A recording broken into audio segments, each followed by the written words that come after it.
Good afternoon everybody, myself Acharya Vishwendra. आज आपसे कुछ क्वेश्चन डिस्कस करूंगा। पहला है मोड्स ऑफ हीट ट्रांसफ़र पे। तो मोड्स ऑफ हीट ट्रांसफ़र तीन टाइप के होते हैं: conduction, convection and radiation. Conduction means transfer of heat और energy without transfer of bulk matter. जैसे एक रोड ले लीजिए आप आयरन का, उसका एक एंड अगर हम मान लीजिए किसी हॉट वाटर में डाल देते हैं तो कुछ समय बाद दूसरा एंड भी गर्म हो जाता है because of conduction of heat by the conducting electrons.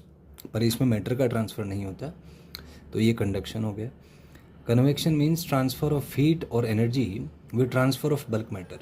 इसमें एग्जांपल आप ले सकते हैं। मान लीजिए आप चाय बना रहे हैं, तो जब पानी आप गर्म करते हैं तो क्या होता है कि जो बर्तन है उसके जो लोअर साइड में पानी होगा, जो लिक्विड होगा, वो गर्म हो जाता है। गर्म होने की वजह से उसका डेंसिटी कम हो जाएगा, डेंसिटी कम होने की वजह से वो ऊपर उठ जाता है। तो इस तरीके से वो जो पानी है, पानी अपने आप में ही ट्रांसफ़र हो रहा है। तो there is a bulk matter transfer, तो उसको हम कहते हैं convection. And third is radiation. Radiation जो इलेक्ट्रोमैग्नेटिक वेव्स की फॉर्म में होता है, and this is obviously the fastest mode of heat transfer because electromagnetic radiations light की स्पीड से ट्रेवल करते हैं। तो ये बेसिक से कॉन्सेप्ट इसके बारे में थी। नेक्स्ट आता है इसमें फोरियर्स लॉ। तो फोरियर एक साइंटिस्ट थे, इन्होंने स्टडी किया कंडक्शन का।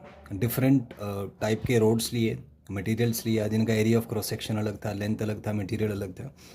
तो on the basis of experiments he deduce certain law, जिसको हम फोरियर्स लॉ कहते हैं।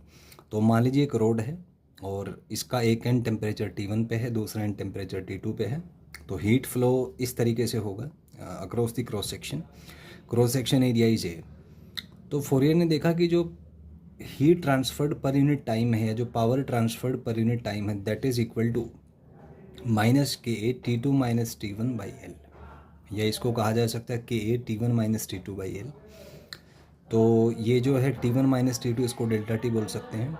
So the power transferred is delta T upon L by के।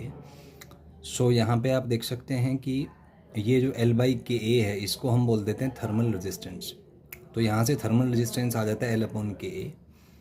ये जो के है इसको हम कहते हैं कोफिशिएंट ऑफ थर्मल कंडक्टिविटी, या कई बार इसको थर्मल कंडक्टिविटी भी सिंपली कह दिया जाता है। तो ये फोरियर ने डिराइव किया था कि भाई अगर किसी क्रॉस सेक्शन के थ्रू हीट का ट्रांसफ़र होना है तो पर यूनिट टाइम जो हीट ट्रांसफ़र होगा, या हीट करंट भी जिसको कह देते हैं कई बार, या जो पावर है वो डेल्टा टी अपॉन RTH के बराबर होती है। अब आइए इसके वेरियस केसेस डिस्कस करते हैं। सबसे पहले मान लीजिए एक सिलेंडर दिया हुआ जिसका रेडियस R है